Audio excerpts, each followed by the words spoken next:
ভালো মন্দ দেওয়ার মালিক আমি আল্লাহ। কোন বস্তুর এই ক্ষমতা নাই, কোন মানুষের এই ক্ষমতা নাই। কেমন করে তুমি এই কথা বলেছিলে? ইমান নির্ভেজাল কেমন করে হলো? সাথে সাথে বাইত বুস্তামি বুঝে ফেলছেন, হায় হায় আমি তো এখানেও ধরা খেয়ে গেলাম। আল্লাহর কুদরতি কদমে সেজদায় পড়ে বলতেছেন, মালিক কিছুই আনতে পারি নাই গো আল্লাহ, খালি হাতে তোমার দরবারে এসেছি, দেখানোর মতো কিছুই নাই, একমাত্র তোমার দয়া আর মায়া সারা, একমাত্র তোমার দয়া মায়া সারা আমি বাইজিদ বুস্তামির মাপ পাওয়ার কোনো সুযোগ আমি দেখি না, আমি দেখি না গো আল্লাহ। তখনই আল্লাহ পাক কই, বাইজিদ একদিন শীতের রাতে তুমি একটা বিড়ালের বাচ্চাকে আদর করে লেপের নিচে জায়গা দিয়েছিলা। বিড়ালের বাচ্চাটা শীতের বাতাসে কনকনে শীত কষ্ট করে, দৃশ্যটা দেখার পরে তোমার কলিজায় মায়া লাগলো। বাচ্চাটারে তুমি আদর করে নিজের বিছানায় জায়গা দিয়েছিলা, লেপের নিচে জায়গা দিয়েছিলা। এই বিড়ালের বাচ্চাটা আমি আল্লাহরই বানানো মাখলুক।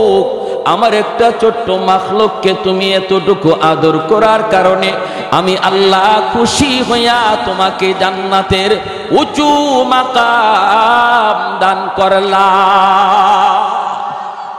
জোরে আওয়াজ দিয়া সুবহানাল্লাহ। তাহলে ছোট্ট একটা মাখলুকের প্রতি দয়া দেখাইলে যদি নাজাতের ওসিলা হয়, মানুষের প্রতি মানুষ যদি মায়া দেখায়, মানুষের প্রতি মানুষ যদি দরদ দেখায়, মানুষের প্রতি মানুষ যদি একটু সাহায্যের জন্য আগায় যায়, তাহলে এই বিষয়টাও নাজাতের ওসিলা হতে পারে কি পারে না? চোখের সামনে কত মানুষ বিপদে পড়ে আসলো, তুমি সাহায্যের জন্য হাত বাড়াইলা না রে আল্লাহর গোলাম। একটু সাহায্যের জন্য কতজন তোমার কাছে হাত বাড়াইলো, তুমি সাহায্য করলা না। বিপদে পড়ছে তারে সাহায্য করলা না। বোঝাটা তুলে দিতে কই, বোঝাটা তুলে দিলা না। অন্ধ মানুষটা রাস্তা পার হতে পারে না, তুমি পার করে দিলা না। কিন্তু যুবক তুমি জানো না, জানো না ওই অন্ধ মানুষটারে রাস্তা পার কইরা দেওয়া ও তোমার নাজাতের উসিলা হতে পারে। তাহলে মানুষের প্রতি দয়া দেখানোর দরকার আসেনি না নাই? মানুষের প্রতি মায়া দেখানোর দরকার আসেনি না নাই? ছোট্ট থেকে ছোট্ট উসিলাও আল্লাহর কাছে ছোট্ট আমল উসিলা হয়ে যাবে। এজন্য বলতেছি রে ভাই, হৃদয়ের কান দিয়ে, দিলের কান দিয়ে কথাগুলি একটু মনোযোগ দিয়ে শুনবো। হতে পারে আজকের এই বসা আমার নাজাতের উসিলা। মনোযোগ কার কার আছে হাত তুলে আল্লাহকে দেখান। আল্লাহ তুমি প্রতিটা হাতকে কবুল করো, জোরে বলি আমিন। আল্লাহ আমাদের প্রত্যেককে আমলের নিয়তে কথাগুলি শোনার তৌফিক দান করো। আমি যে আয়াতে কারিমা তেলাওয়াত করেছি, এই আয়াতে আল্লাহ রাব্বুল আলামিন বলেন, ওয়ালানাবলুওয়ান্নাকুম বিশাইইম মিনাল খাউফি ওয়াল জু' ওয়া নাকসিম মিনাল আমওয়ালি ওয়াল আনফুসি ওয়াস সামারাত ওয়া বাশশিরিস সাবিরিন। আমি আল্লাহ নিশ্চয়ই কখনো কখনো ইমানদারের কাছ থেকে পরীক্ষা নেব, বিপদ আপদ দিয়া, মুসিবত দিয়া, ক্ষুধার যন্ত্রণা দিয়া, জানের ভয় দিয়া, মালের উপরে কোনো বিপদ দিয়া, বিভিন্ন আকারে মুসিবত আপদ বিপদ দিয়া আমি আমার বান্দার ইমানের পরীক্ষা নেব। এই পরীক্ষায় যারা সবর করবে, আল্লাহ বলেন বন্ধু তুমি জানায় দাও তাদের জন্য আমি আল্লাহর পক্ষ থেকে জান্নাতের সুসংবাদ। বিপদের সময় যারা সবর করবে তাদের জন্য আল্লাহর পক্ষ থেকে জান্নাতের সুসংবাদ। বলুন তো আমার আপনার জীবনে কম বেশি ছোট বড় বিপদ আসেনি না নাই? এমন কোনো মানুষ পাওয়া যাবে না দুনিয়ায় যে বলবে যে আমার জীবনে কোনো বিপদ নাই, আমার জীবনে কোনো কষ্ট নাই, আমার জীবনে কোনো পেরেশানি নাই, শুধু সুখ আর সুখ, এমন মানুষ দুনিয়ায় মিলবে না। কারণ দুনিয়ার বৈশিষ্ট্য হলো কখনো সুখ কখনো দুঃখ, কখনো হাসি কখনো কান্না, কখনো সচ্ছলতা কখনো অভাব, এটা হলো দুনিয়ার বৈশিষ্ট্য। আর আখিরাতের বৈশিষ্ট্য হলো যার কপালে সুখ তার আজীবন সুখী থাকবে, আল্লাহ তারে জান্নাত দিবে, জান্নাতে দুঃখের কোনো লেশমাত্র নাই। আর আখিরাতের জীবনে যার কপালে দুঃখ, ওর কপালে শুধু দুঃখই থাকবে, সুখের কোনো সম্ভাবনা নাই। এজন্য দুনিয়ার এই বৈশিষ্ট্য, কখনো সুখ কখনো দুঃখ, বিধায় আমরা কখনো অভাবে পড়ি, কখনো অসুস্থতার মধ্যে পড়ি, কখনো বিভিন্ন মুসিবতে পড়ি। আর আল্লাহ বলছেন এটা ইমানদারের উপরে পরীক্ষা হবেই হবে। যে বলবে আমি ইমানদার, আহাসিবান নাসু আইয়ুতরাকু আইয়াকুলু আমান্না ওয়া হুম লা ইফতানুন। আল্লাহ বলেন মানুষ কি মনে করে সে বলবে আমি ইমানদার, অথচ আমি আল্লাহ তার কাছ থেকে ইমানের পরীক্ষা নেব না? এটা কি মানুষ মনে করে? না না, এমনটা মনে করো না। তুমি যদি বলো আমি ইমানদার, তুমি যদি বলো আমি আল্লাহকে বিশ্বাস করি, তাহলে মনে রাখো তোমার ইমান এত বড় দৌলত, এত বড় দৌলত। তাম দুনিয়ার সমস্ত সহায় সম্পদ যদি এক পাল্লায় রাখা হয়, আদনা থেকে আদনা মুমিনের ইমান এক পাল্লায় রাখা হয়, ইমানের পাল্লা ভারী হবে। যেই ইমানের খাতিরে আমি আল্লাহ তোমার জান্নাত দিব, এত দামি বস্তুর পরীক্ষা কিছু হবেই। সেটা হয়তোবা জীবনে একবার, কারো হতে পারে জীবনে দুইবার, কারো হতে পারে বিপদ, কারো হতে পারে সেই পরীক্ষাটা ছোট, কারো জন্য পরীক্ষা হতে পারে বড়। যার ইমান যত মজবুত তার পরীক্ষা তত কঠিন, যার ইমান যত মজবুত তার পরীক্ষা তত কঠিন। নবীগণের ইমান ছিল খুব বেশি মজবুত, এজন্য নবীদের ইমানের পরীক্ষাও ছিল খুব কঠিন। আর আমাদের ইমানটাই দুর্বল, এজন্য আল্লাহর পক্ষ থেকে পরীক্ষাটাও আসে ছোট ছোট, কখনো অসুস্থতা, কখনো ছোটখাটো বিপদ, কখনো অভাব। এর দ্বারা আমাদের উপরে ইমানে পরীক্ষা আসে।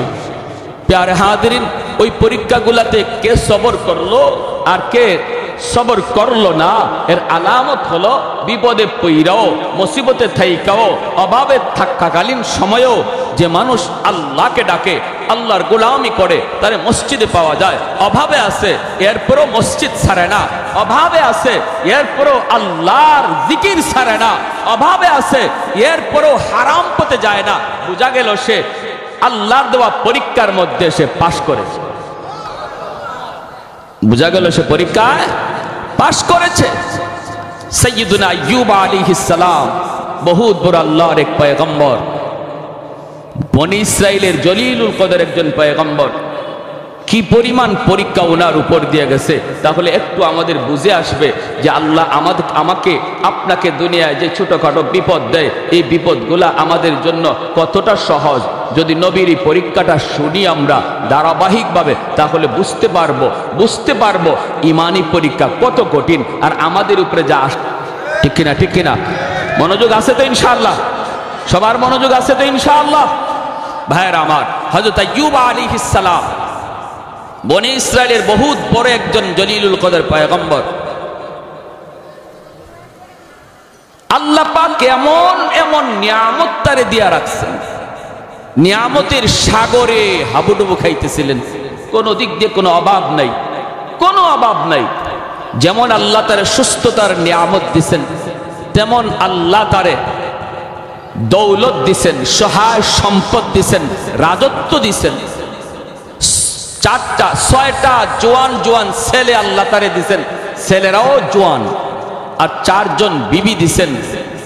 সর্বদিক দিয়ে 70 বছরের হায়াতের জীবন, সুস্থতার 70 বছরের হায়াতের জীবনে ওনার একটা মাথা ব্যথা পর্যন্ত হয় নাই।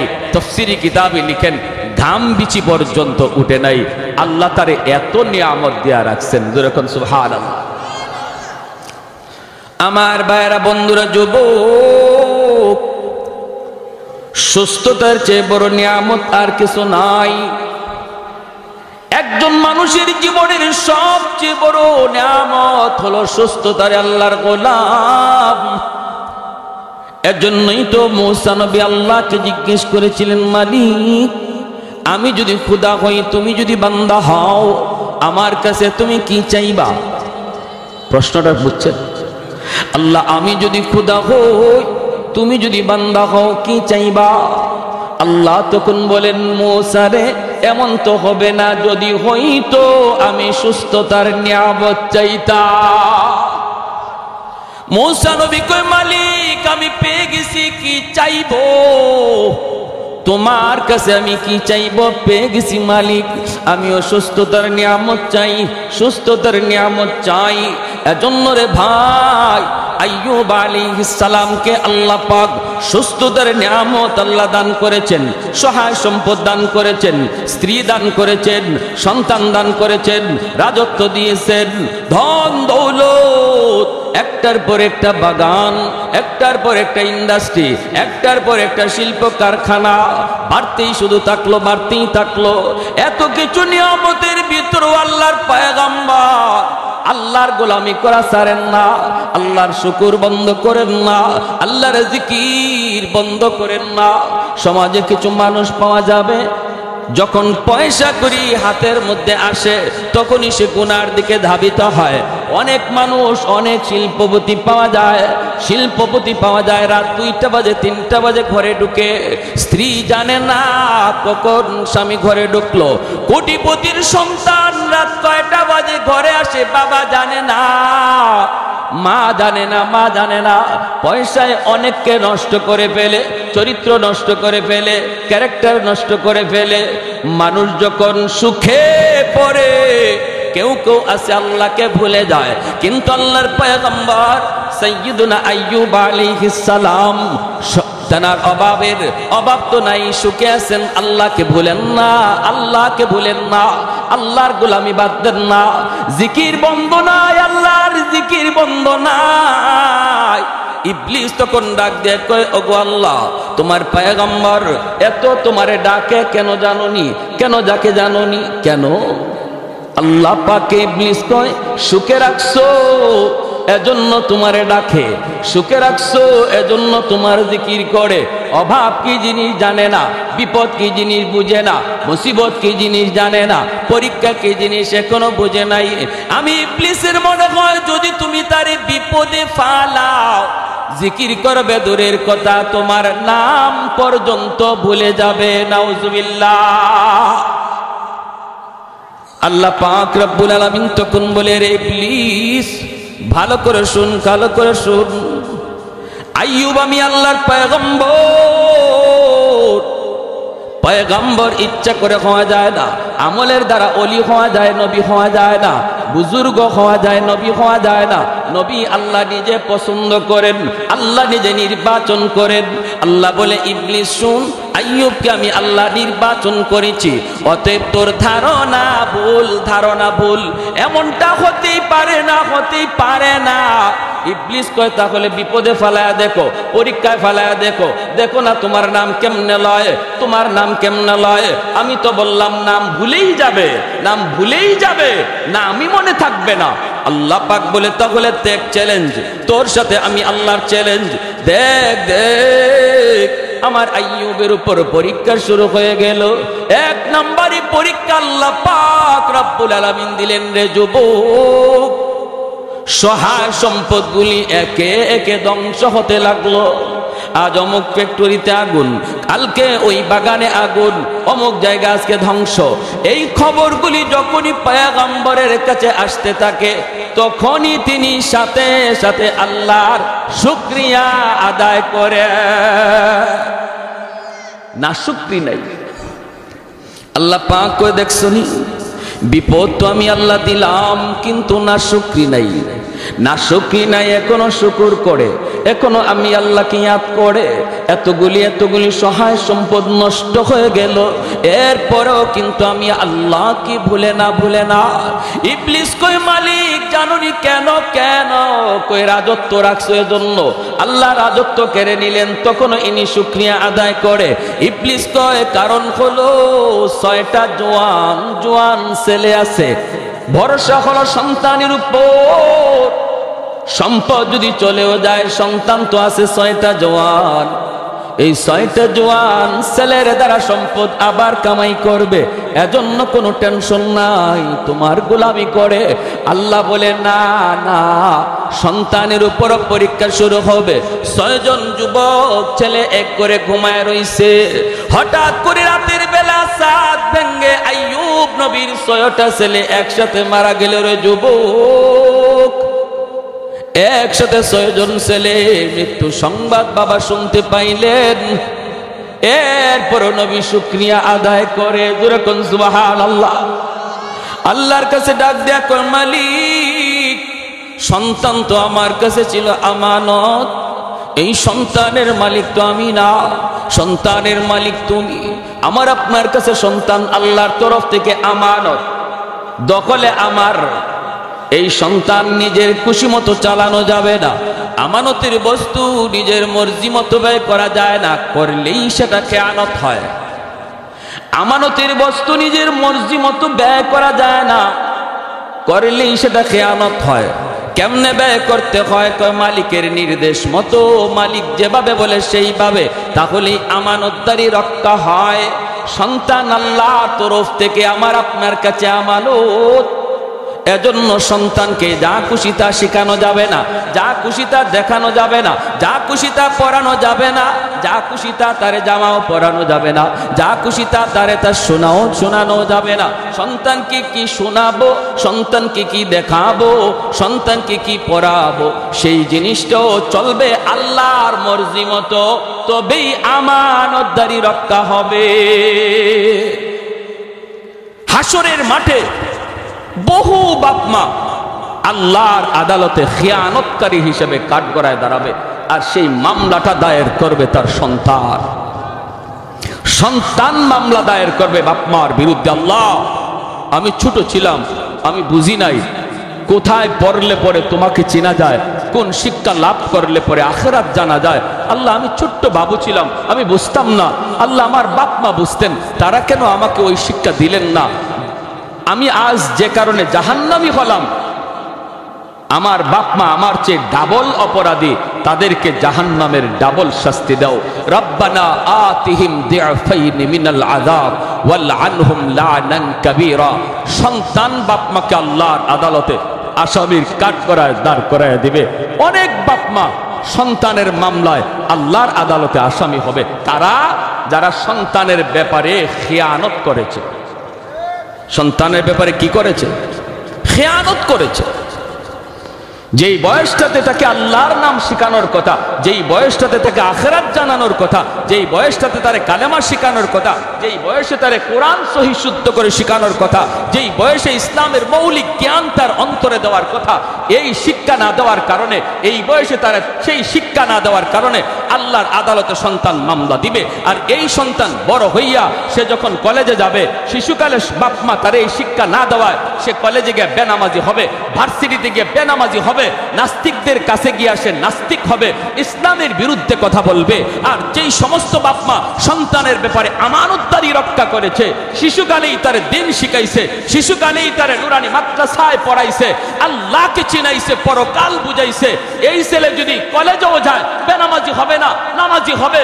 এই ছেলে যদি ইঞ্জিনিয়ার হয়, নাস্তিকদের ভিড়ে যায়ও সে কোরআনের পক্ষেই কথা বলবে, উলামায়ে কেরামের পক্ষে আওয়াজ দিবে, কোরআনের পক্ষেই সর্বদা জয় গান গাবে। হাজারো নাস্তিকের ভিতরে তাকবীরের আওয়াজ উঠাবে। মুস্কান ভারতের নারী মুস্কানের মতো আওয়াজ দিয়ে এখন ঠিক কিনা? প্যারে হাজিরিন, এজন্য বলি ভালো করে ইয়াদ রাখবেন, আমরা যারা বাবা হয়েছি আমাদের বহুত বড় জিম্মাদারি আছে, বহুত বড় জিম্মাদারি ভাই। এই জিম্মাদারিতে যদি গাফলতি করি সন্তানের মামলায় ধরা খেয়ে যাব, সন্তানের মামলায় ধরা খেয়ে যাব। আল্লাহ আমাদেরকে সহি বুঝদান করুন, সবাই বলে আমিন।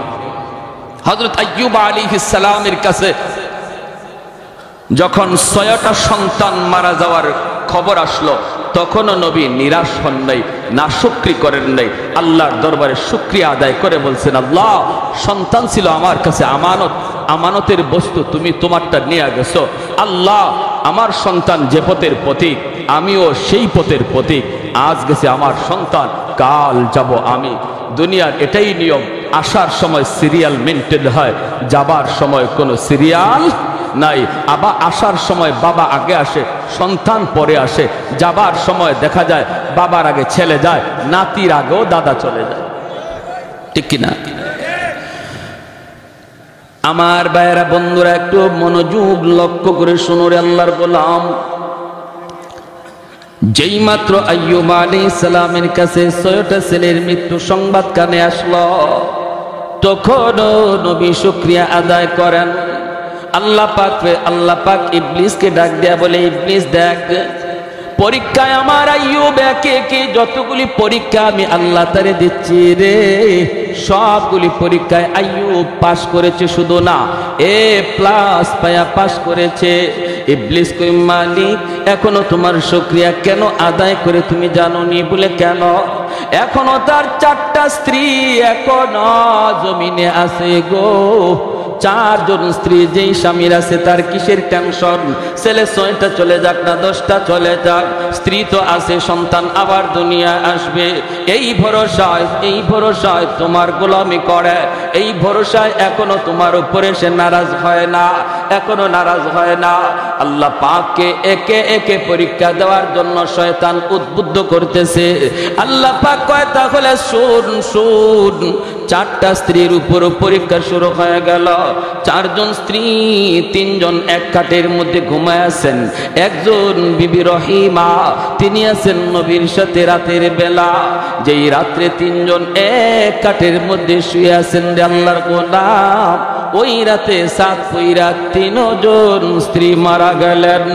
এই খবর নবীর কাছে যখন আসলো, তখনও নবী নাশুকরি করে না, তখনও আল্লাহর শুকরিয়া আদায় করে, তখনও আল্লাহর শুকরিয়া আদায় করে।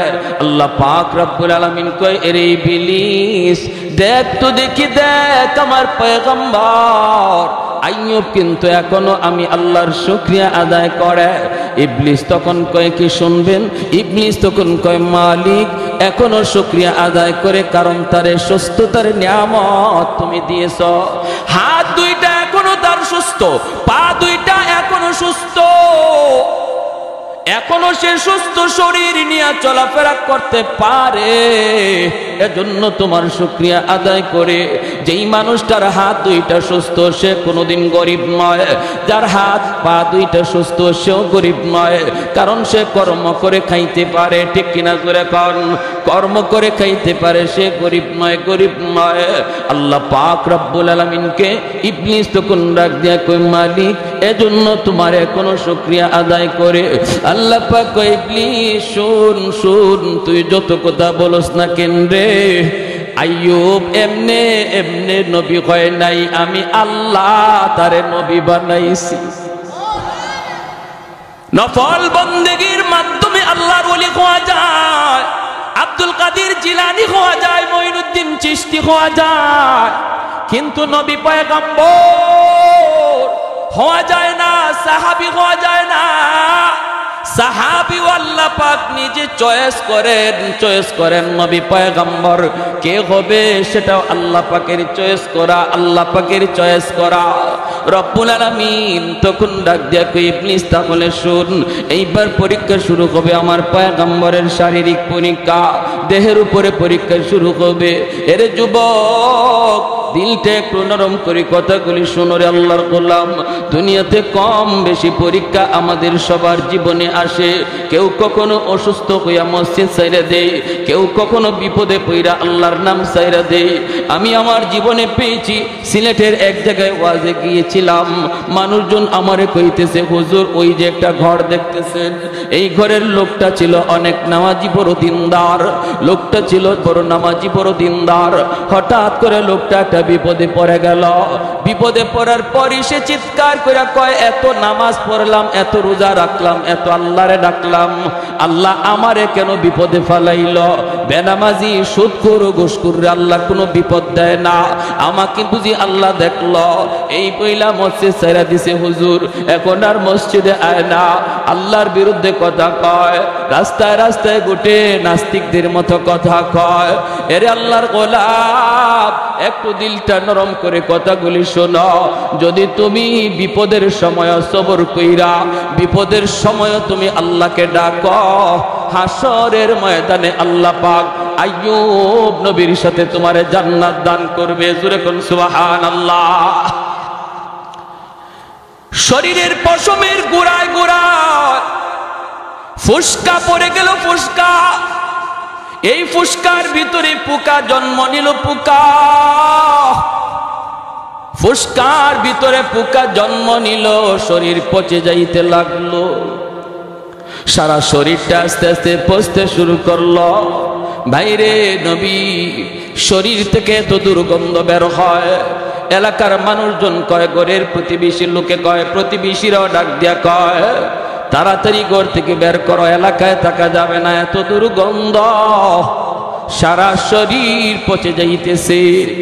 আল্লাহর পয়গম্বর, 4 জন বিবি ছিল, 3 জন তো মারা গেছে, 1 জন জীবিত। তিনি কে? তিনি হলেন বিবি রহিমা। মানুষজন ডাইকা কয়, রহিমা, ও রহিমা, আমরা সবাই গেলাম, তুমিও কি যাইবা না স্বামীর সাথে থাকবা? আল্লাহর বান্দী তখন বলতেছে, তোমরা সবাই চলে যেতে পারো গো, কিন্তু আমার স্বামী আমি ছাড়ব না, আমি আমার স্বামীকে ছেড়ে যাব না, স্বামীর খেদমত ভুলবো না। ও রহিমা, তোমার নাকে কি কোনো দুর্গন্ধ লাগে না? বিবি রহিমা তখন ডাক দেয়া বলতেছে, আমার নাকে কোনো দুর্গন্ধ লাগে না। কই, তাহলে তাড়াতাড়ি স্বামীরে লইয়ে তুমি ঘর থেকে বের হও, যেখানে মন চায় সেখানে যাও, আমরা দুর্গন্ধের কারণে টিকতে পারি না, তোমার যেভাবে মন চায় সেদিকে যাও। তিনি ঘর থেকে স্বামীরে নিয়ে বের হয়ে গেলেন। আল্লাহর পয়গম্বর আইয়ুব আলাইহিস সালাম, যার এক সময় এই এলাকার রাজত্ব ছিল, এক সময় আল্লাহ পাক তারে কোটি কোটি সম্পদের মালিক দিয়া রাখলো, 24 ঘন্টা তার দরজার পাশে অভাবী মানুষ দাঁড়ায় থাকত, অনবরত যাদেরকে তিনি দান করতেন। আজ ওই মানুষগুলো কয়, রহিমা তাড়াতাড়ি যাও, তাড়াতাড়ি সরো গো, এলাকায় থাকতে পারি না। কই যাইবা তুমি জানো? ঘর থেকে বের হইয়া আল্লাহর বান্দি স্বামীরে নিয়ে তিনি রাস্তায় আসলেন। রাস্তা দিয়ে পথিকেরা যায়, পথিকেরা ডাক দেয়া কয়, রহিমা, রাস্তা দেখে স্বামীরে নিয়ে যাবা, মন চাই সেদিকে যাও, আমরা রাস্তায় হাঁটা চলা করতে পারি না, রাস্তায় আমরা হাঁটা চলা করতে পারি না। আল্লাহর বান্দি স্বামীর নিয়া চোখের পানিটা মইসা মইসা তিনি বের হয়ে যাইতেছেন। তিনিও সাধারণ কোনো মহিলা না রে ভাই, তোমরা মনে করতে পারো তিনি হয়তো কোনো গরিব গরিব মেয়ে ছিলেন, এজন্য তিনি স্বামীরে নিয়ে বের হচ্ছেন না। বিবি রহিমা তিনিও ছিলেন কে? তিনিও ছিলেন নবী পরিবারের সন্তান, হযরত ইউসুফ আলাইহিস সালামের নাতিন, ছেলের ঘরের নাতিন। আল্লাহু আকবার। নবী পয়গম্বর গণের পরিবারের সন্তান, রাজ পরিবারের মেয়ে, রাজ পরিবারের মহিলা। মুহূর্তের ভিতরে তিনিও স্বামীরে ফালায়া চলে যেতে পারতেন, কারণ বাবার বাড়ি হলো রাজবাড়ি, বাবার বাড়ি হলো রাজবাড়ি, আবার নবী পরিবারের একজন মেয়ে। কিন্তু না না, তিনি বুঝতেন স্বামীর কদর, স্বামী কত বড় দৌলত, এটা তিনি বুঝতেন। বিদায় বলছেন, তোমাদের নাকে গন্ধ লাগে, কিন্তু আমার স্বামীর পচা গন্ধ আমার নাকে লাগে না। রাস্তার পাশেও থাকতে দিল না, স্বামীকে লইয়া মাঠে চলে গেলেন। মাঠে, ও আমার বিনোদর চোরের মা বোনেরা, একটু মনোযোগ দিয়া খেয়াল করে শুনো গো মা, তোমাদের ঘটনা বলতেছি, তোমাদের একটা ইতিহাস বলতেছি। কাকে বলে স্ত্রী, কাকে বলে স্বামী, কাকে বলে সংসার, একটু মনোযোগ দিয়ে শোনো। এমন সংসার যদি করতে পারো, ঘরটা জান্নাতি ঘর হয়ে যাবে। এই সন্তানগুলিকে আল্লাহ জান্নাতি সন্তান বানায় দিবে, মেধাবী সন্তান আল্লাহ বানায় দিবে। যেই ঘরের মধ্যে স্বামী স্ত্রীর ভিতরে মহব্বত থাকে, এই ঘরের সন্তানগুলিকে আল্লাহ পাক মেধাবী বানায় দেয়, হাফেজে কোরআন বানায়, আলেমে দ্বীন বানায়, মুফতি মুহাদ্দিস বানায়। যেই ঘরে স্বামী স্ত্রীর মধ্যে ঝগড়া হয়, যেই ঘরে স্বামী স্ত্রীর মধ্যে গালাগালি হয়, এই ঘরে সন্তান চেষ্টা করো তার মেধাবী বানানো যায় না, কারণ বাপ মার সর্বদা ঝগড়ার গালাগালির বদাসর সন্তানের উপরে যায় পড়ে। তুমি যদি সন্তানকে মানুষের মতো মানুষ বানাইতে চাও, আগে ঘরটারে সুন্দর করো, ঘরটারে সুন্দর করো। ভাইয়েরা বন্ধুরা, মাঠে তিনি চলে গেলেন, রাস্তা থেকে মাঠে গেলেন স্বামীকে লইয়া। স্বামী গ, এক সময় তোমার আঙ্গুলের ইশারায় এই এলাকা চলতো, আজকে এলাকার মানুষ তোমার ঘরে জায়গা দেয় না, রাস্তায় জায়গা দেয় না, মাঠে চলো। মাঠে গেলেন, কৃষকেরা আসতে দৌড়ায় আইসা বলতেছে, রহিমা এখানে যদি স্বামীর নিয়ে থাকো আমরা মাঠে কোনো কাম কাজ করতে পারবো না, এত দুর্গন্ধ, এত দুর্গন্ধ, আমরা মাঠে কাম কাজ করতে পারবো না, তুমি অন্য কোথাও চলে যাও। আল্লাহর বান্দি স্বামীর নিয়ে তিনি কোথায় যাবেন, কোন দিকে যাবেন? জঙ্গলের দিকে রওনা দিয়েছেন। জঙ্গলের পাশে যায় তিনি দেখতে পেলেন একটা ডাস্টবিন, সর্বদা দুর্গন্ধ বের হয়। ডাস্টবিনের পাশে যায় তিনি জায়গা করে নিলেন। এই ডাস্টবিনের দুর্গন্ধের কারণে কোনো মানুষজন এই রাস্তা দিয়ে, এই জায়গা দিয়ে যাতায়াত করে না। তিনি বুঝলেন মানুষ যখন আসে না তাহলে আমাকে কেউ এখান থেকে সরাবে না। এই জায়গাটাতে স্বামীকে নিয়ে তিনি থাকতে শুরু করলেন। ডাস্টবিনের গন্ধ আল্লাহর বান্দির নাকে লাগে না, স্বামীর দুর্গন্ধ নাকে লাগে না। এখানেই স্বামীকে নিয়ে তিনি পইরা আছেন। বাইরে একদিন দুই দিন নয়, মাসকে মাস চলছে। দিনের বেলা মানুষের বাড়িতে যান কাম কাজ করার জন্য, যাইয়া তিনি কাম কইরা কিছু খাবার সংগ্রহ কইরা স্বামীকে আইনা খাওয়ান, হালুয়া খাওয়ান। হালুয়া শক্ত খাবার খাওয়াইতে পারেন না, স্বামী খাইতে পারেন না।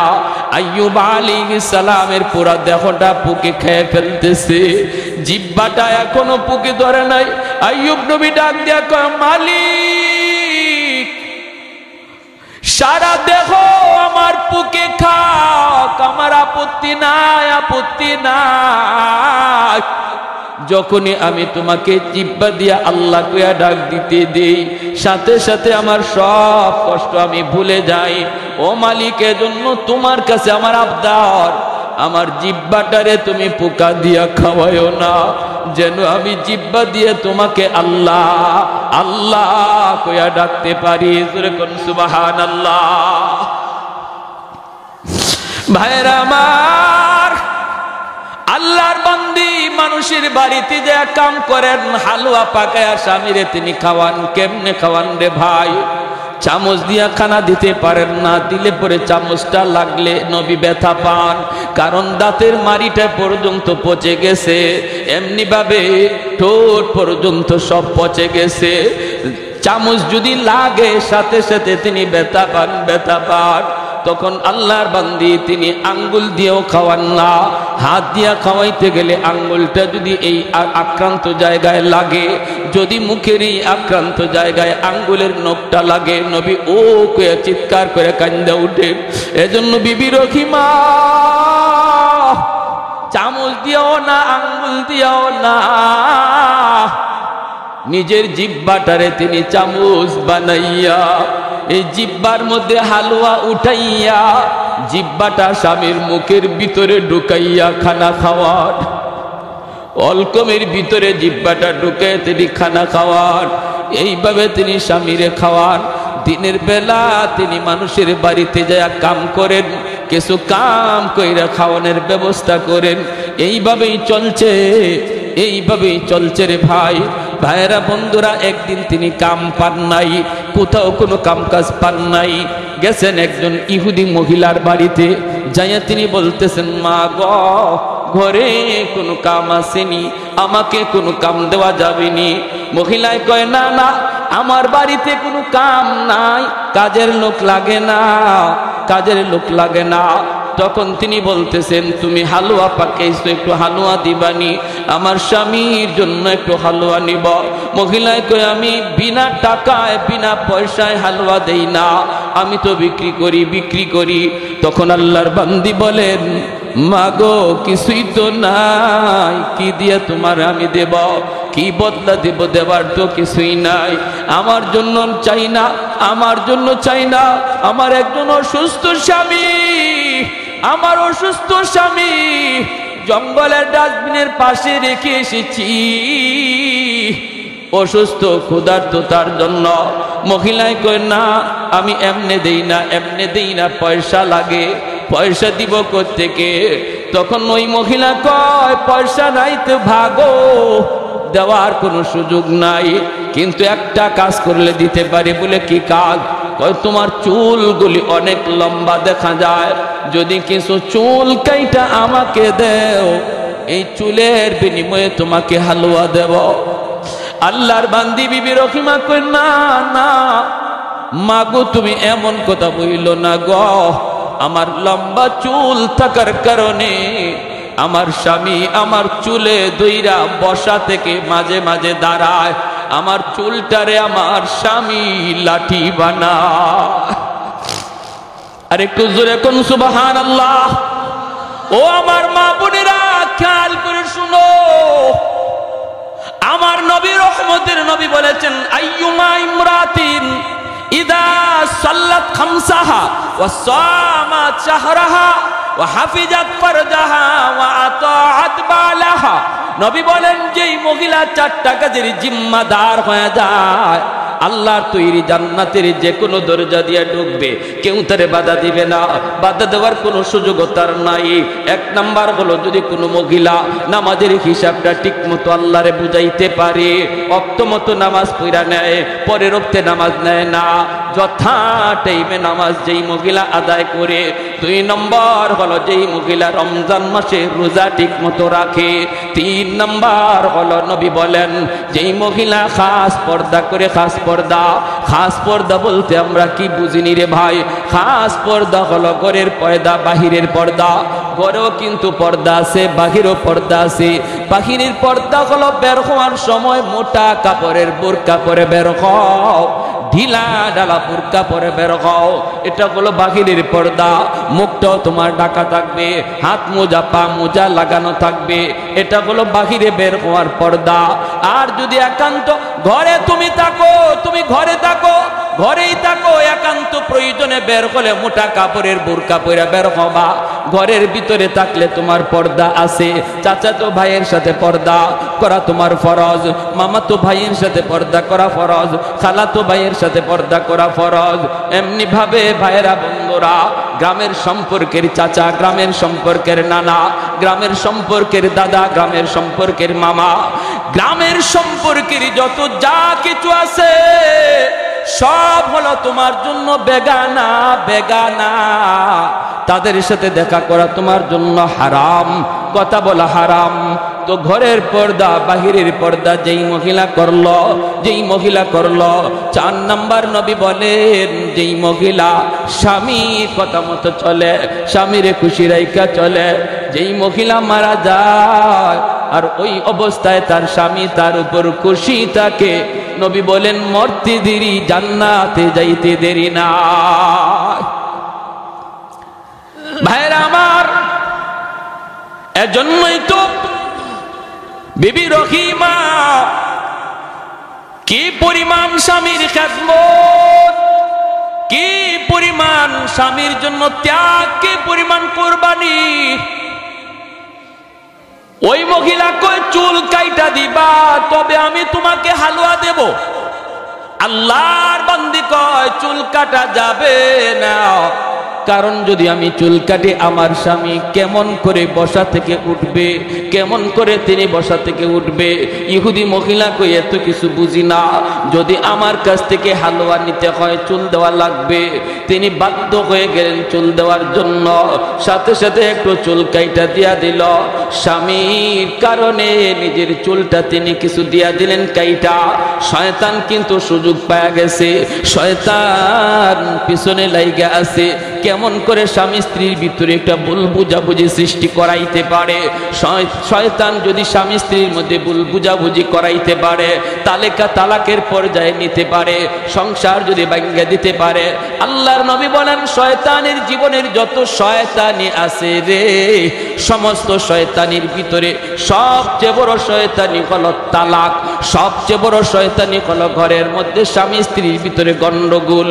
নবী বলেন একদিন ইবলিস সবগুলি ইবলিস রে নিয়ে একসাথে বইছে, বইয়া বলতেছে আজকে কে কি খারাপ কাজ করছো একটু তালিকা দাও। একজনে কই একজন লোক মসজিদে যাইতেছিল, শয়তানি করে আমি মসজিদ থেকে ফিরাইয়া দিছি, আর মসজিদে যাইতে দেই নাই। কয় এটা তো সামান্য কাম, বড় কোনো কাম না। শয়তান কিন্তু মুকুট নিয়ে বসা, পুরস্কার নিয়ে বসা, এই লোকে পুরস্কার দিল না। আরেকজন রে কয় আমি মাপে কম দেওয়াইছি, আমি একটা দোকানদার রে বুদ্ধি কইরা মাপে কম দেওয়াইছি। শয়তান কয় এটাও বড় কোনো পাওয়ার কিছু না। একে একে সবাই সব দিল। একজনে কয়ে উঠছে উস্তাদ জি আমি একটা কাম করছি। বলে কি কাম করছ? কয় স্বামী স্ত্রীর ভিতরে ঝগড়া লাগাইয়া স্বামীর মুখ দিয়া 3 তালাক দেওয়াইছি। ইবলিস সিংহাসন থেকে লাফ দিয়ে উঠে গেছে, ওইটাই দৌড় দিয়া যায় তার মাথার মধ্যে পুরস্কার এই মুকুট দিয়া কয় তুই আজকে সবচেয়ে বড় শয়তানি করছ, তুমি আমার কাছ থেকে পুরস্কার পাওয়ার যোগ্য। কারণ যেই সংসারের ভিতরে তালাক হয়, তালাকের দ্বারা শুধু স্বামী স্ত্রীর জীবন নষ্ট হয় না রে যুবক, তালাকের দ্বারা অবলা সন্তানগুলির জীবন নষ্ট হয়ে যায়। ভবিষ্যৎ অন্ধকার অন্ধকার অন্ধকার। মা একদিকে বাবা একদিকে। একজন সন্তানকে যদি আদর্শ সন্তান বানাইতে হয়, একদিকে মায়ের আদর আর একদিকে বাবার শাসন লাগে। আওয়াজ দিয়ে এখন ঠিক কিনা? খালি মায়ের আদরে কোনোদিন সন্তান আদর্শ মানুষ হয় না, মানুষ হইতে পারে না রে আল্লাহর গোলাম। এজন্য বাবার শাসনের প্রয়োজন। তালাক হওয়া মানে মা একদিকে বাবা একদিকে, ছেলে মেয়ে হয়তো মার কাছে নয়তো বাবার কাছে, কিন্তু একসাথে আর মা বাপরে পায় না পায় না। এজন্য এই সন্তানগুলির জীবনটা নষ্ট হয়ে যায়। এজন্য ভাইরা বন্ধুরা মনে রাখবা, নবী বলেন যখনই কোনো ঘরের মধ্যে কোনো পুরুষ তালাক দেয়, সাথে সাথে আল্লাহর আসমানটা কাঁইপা উঠে। এত বড় হালাল জিনিসের ভিতরে সবচেয়ে নিকৃষ্ট নবী বলেছেন তালাক। আমাদের সমাজে পুরুষ তো আছে, কিছু মহিলাও এমন মিলে ঝগড়া কইরা কইরা কয় দে আমারে তালাক দে। কয়নি না কয় না? কয় তুই বাপের বেটা হইলে আমারে তালাক দে। নাউজুবিল্লাহ। এমনি স্বামীর টেম্পার গরম হয়ে রয়েছে, আরো গরম করে এই কাজটা করায় দেয়। মাঝখানে এসে কে? ইবলিস। কে করায়? ইবলিস করায়। আর হেও গুসার ছুটে তালাক 3টা না দেয়া 14 গোষ্ঠী সহ তালাক দেয়। তোরে তালাক, তোর মারে তালাক, তোর দাদিরে তালাক, তোর 14 গোষ্ঠী তালাক। 3 তালাকের বাহিরে তালাক দিলে মনে রাখবা একসাথে 3 তালাক দেওয়া কবিরা গুনাহ। যদিও তালাক হয়ে যাবে, কিন্তু যে দিল এর খবর আছে আল্লাহর কাছে, ফিটা আছে। একসাথে 3 তালাক দেওয়ার কোনো বৈধতা নাই। তালাক দেওয়ার সিস্টেম হলো প্রতি মাসে একটা।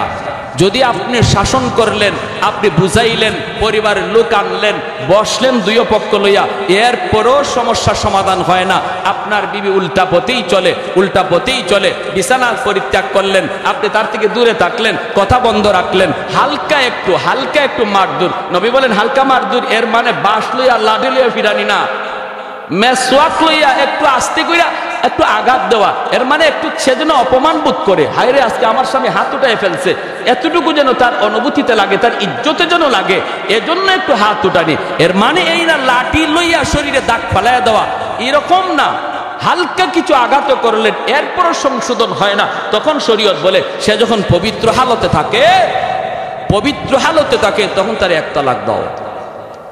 এরপরে আরেকবার যখন পবিত্র হয় পরের মাসে, ওই সময় আরেকটা তালাক দাও। তারপরেও যদি সংশোধন না হয়, 2 তালাক দেওয়ার পরেও সুযোগ ছিল তারে আনার, এরপরেও যখন সে সংশোধন না হয় তখন তারে আরেকটা তালাক, 3য় মাসে আরেকটা তালাক দাও।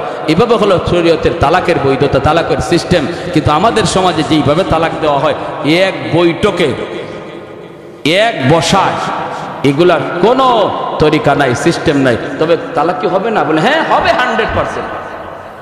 হযরত ওমর রাদিয়াল্লাহু তাআলা আনহুর জামানায় এক লোক 3 তালাক না দিয়া তালাক দিয়া লাইছে বউরে 100টা। ওমর রাদিয়াল্লাহু তাআলা আনহু তারে ডাকায় আনছেন, আইনা বলেন বসো, তোমার তালাক দেওয়ার বৈধতা কয়টা? বলে 3টা। তো 100টা দিলা কেন? গুসার ছুটে মারছে, হে গুসা করে মারছে, গুসা করে মারছো তো 3টা তোমার পাওনা, এজন্য 3টা তুমি দিছো, আর বাকি যে 97টা দিছো এটা এখন তোমার ফিডে পাওনা। এই জন্য হয়তো তোমার বেত আইনা 97টা বেত হের ফিটও দিছেন বলে ওইটা 1 তালাক, এটা 2 তালাক। এজন্য যুবক ভাইরা সাবধান, তালাক যদিও শরীয়তে বৈধ রাখছে, কিন্তু এটা কখন, যখন দেয়ালে পিঠ লেগে যায়, কোনো দিক দিয়া আর সমাধান হচ্ছে না। এটা ছেলে খেলা নয়, তামাশা নয়। হুজুর গুসার জুড়ে দিয়া দিছি, আমার তখন মাথায় জ্ঞান ছিল না। তালাক কেউ হাসতে হাসতে দেয় না, গুসা করেই দেয়, রাগ উঠলেই দেয়। এজন্য কোনো সুযোগ নাই, 3 তালাক দিয়া দিবেন আর কোনো সুযোগ নাই ফিরায় আনার। হুজুরদের কাছে দৌড়ায় কোনো লাভ নাই। প্যারে হাজিরিন, এজন্য ইবলিস কইতেছে আজকে পুরস্কার পাওয়ার অধিকার তোমার, তুমি বহুত বড় কাজ করছো। কারণ সংসারে 2 জন শুধু নষ্ট না, তাদের অবলা সন্তানগুলির ভবিষ্যৎ অন্ধকার। প্যারে হাজিরিন, এজন্য আমার ভাইরা বলতেছিলাম শরীয়তের বিধানগুলা, শরীয়তের মাসালা মাসাইলগুলা, এগুলো আমাদের জানা থাকার দরকার আসেনি না নাই? আর একটু জোরে কোন আসেনি না নাই? আমার ভাইরা বন্ধুরা, আল্লাহর গোলাম যেই মাত্র চুলটা কাইটা তিনি দিয়া দিলেন, হালুয়া নিয়ে আসলেন। স্বামীর কাছে আসার আগে ইবলিস আইয়ুব আলাইহিস সালামের কাছে আয়েশা বলতেছে, নবী গো জানেননি একটা গোপন খবর? কিসের খবর? কই খবর হলো আপনার স্ত্রী মানুষের বাড়িতে চুরি কইরা কইরা আপনার জন্য খানা নিয়ে আসে। এই খবর তো আপনি রাখেন না, আপনি তো এই খবর রাখেন না। প্রতিদিন চুরি করে কেউ ধরতে পারে না, কিন্তু আজকে ধরা খাওয়া গেছে। ধরা খাওয়ার কারণে তার চুল কাইটা দিছে। চুল যদি আমার কথা বিশ্বাস না হয়, আসার পরে চুলের দিকে তাকায় দেখেন আজ কিন্তু তার চুল কাটা চুরিতে ধরা পড়ছে। এজন্য নাউজুবিল্লাহ জোরে কর। এর নাম হলো ইবলিস। এর নাম কি? এর নাম হলো ইবলিস। ঘটনা ঘটলো কি আর শুনাইতেছি কি? ঘটনা ঘটলো কি আর শুনাইতেছি কি? আল্লাহর পয়গম্বর সাথে সাথে যেন আসমান মাথায় ভেঙে পড়লো। কারণ তিনি তো নবী, হারাম খানা তো তিনি খাইতে পারেন না, চুরির মাল নবী তো খাইতে পারেন না। কোনো ইমানদার মুমিন কোনোদিন হারাম মাল খাইতে পারে না, চুরির মাল ডাকাতির মাল মুসলমান খাইতে পারে না। ভাইরা বন্ধুরা, আল্লাহর পয়গম্বর আওয়াজ দেয়া কই, মালিক ঘটনা যদি এমনই হয়, আমাকে তুমি কেমন পরীক্ষায় ফেলাইছো গো আল্লাহ। আমি ওই স্ত্রীকে নিয়ে সংসার করব না, আমি তার স্ত্রী হিসেবেও মেনে দিব না। যদি তার মাথার চুল আমি কাটা পাই, তাহলে আমি কসম করলাম 100টা বেত তারে দিব, 100টা বেত দিব। আল্লাহর পয়গম্বর আইয়ুব আলাইহিস সালাম তিনি অপেক্ষায় বসা আছেন, বিবি আসবেন, তারপরে তিনি দেখবেন মাথার চুল কাটা নাকি। তিনি দেখবেন বিবি রহিমা হালুয়া নিয়ে স্বামীর কাছে তিনি হাজির হলেন। ভাইরা, তিনি হালুয়া দিলেন, নবী তো হালুয়া খাইতে রাজি না। তিনি তো বলতেছেন, রহিমা গো মাথার চুলগুলি একটু দেখাও। দেখাইতেই তিনি দেখেন চুল কাটা। আল্লাহর নবীর কলিজার মধ্যে যেন রক্তক্ষরণ হয়ে যায়। হায় রে, আমি কি শুনলাম? যা শুনলাম তা তো বাস্তব। সাথে সাথে তিনি বলেন, রহিমা গো, ও রহিমা, তুমি না একজন নবী পরিবারের মেয়ে, তুমি না নবী পরিবারের মেয়ে গো, কেমন করে তুমি এমন কাম করলা? আমি তো চুরির মাল চাই না, ডাকাতির মাল চাই না, আমি না খায়া মরতে রাজি, তবু হারাম খানা খাইতে রাজি না। হারাম খানা যদি ঘরের ভিতরে ঢুকে রে ভাই, হারামের বদাসর, হারামের বদাসর নিজের মধ্যে পড়ে, সন্তানের মধ্যে পড়ে। সুদের টাকা যদি আপনি ঘরে ঢুকান, সন্তানের রক্ত মাংস হারাম টাকা দিয়ে বড় হয়।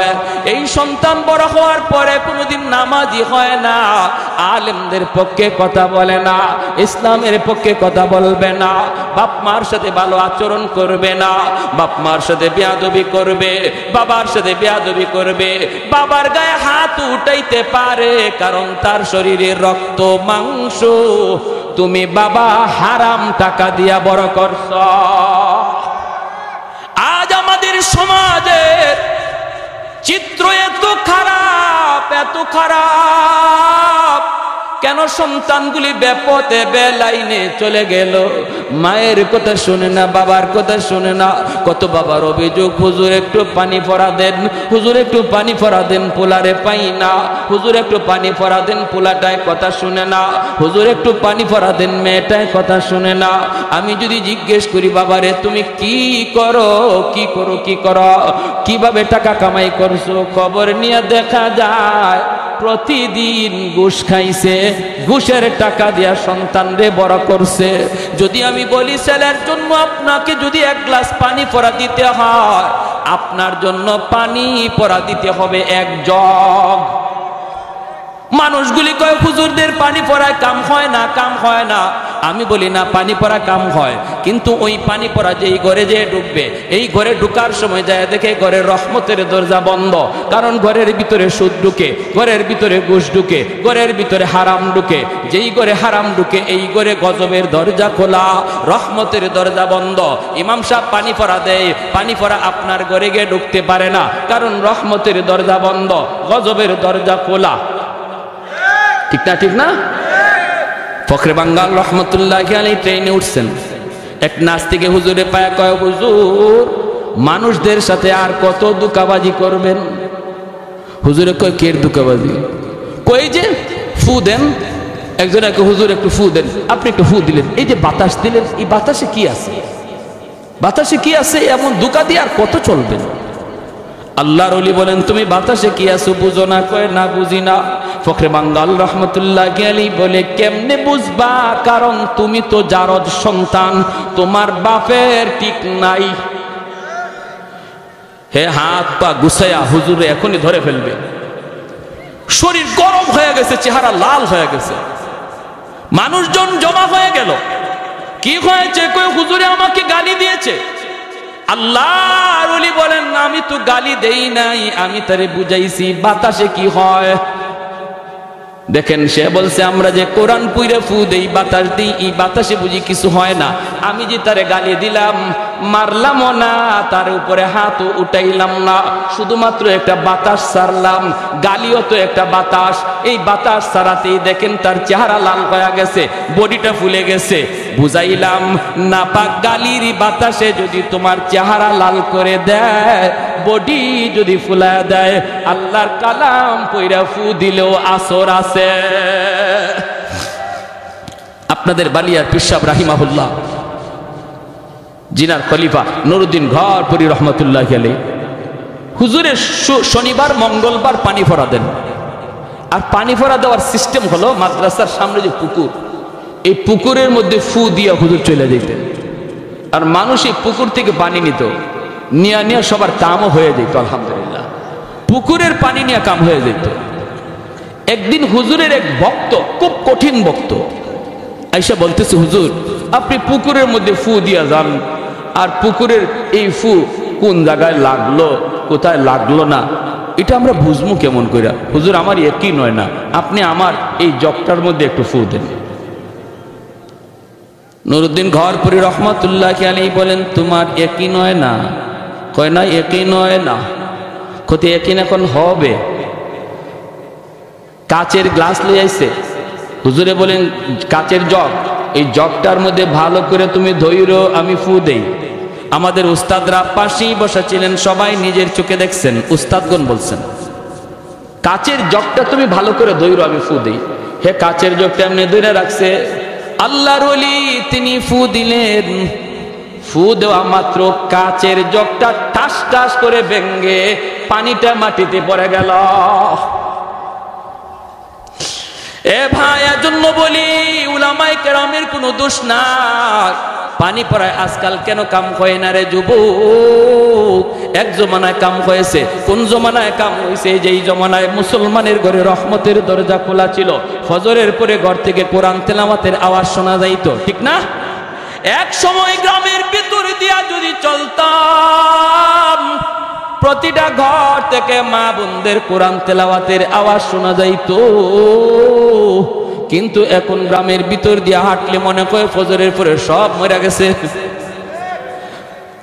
রাতের বেলা চুরি করা যতটা সহজ, ফজরের পরে মনে হয় এর চেয়ে আরো বেশি সহজ, ঠিক না? কোনো খবর নাই, কোনো খবর নাই। তাহলে হুজুরের পানি পড়া ডুববো কোন দিক দিয়া? হুজুরের এই কোরআন পইরা ফু দিব, এই তাবিজ পড়া ডুববো কোন দিক দিয়া?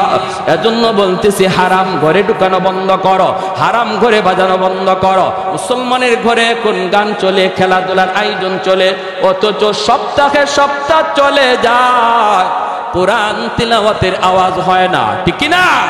মাসকে মাস চলে যায়, কোরআন তিলাওয়াতের আওয়াজ হয় না, হয় না রে আল্লাহর গোলাম। আইয়ুব নবী ডাক দিয়ে বলতেছেন, বিবি গো মরে যাব তবু চুরি করা মাল খাবো না, হারাম খাবো না, হারাম খাবো না, হারাম খাবো না। বিবি রহিমা তখন বলেন, স্বামী গো কেমন করে তুমি বুঝলা এটা হারাম? কই তুমি কারো বাড়িতে চুরি কইরা মাল আনছো, এজন্য তোমার চুল কাইটা দিছে, চুল কাইটা দিছে।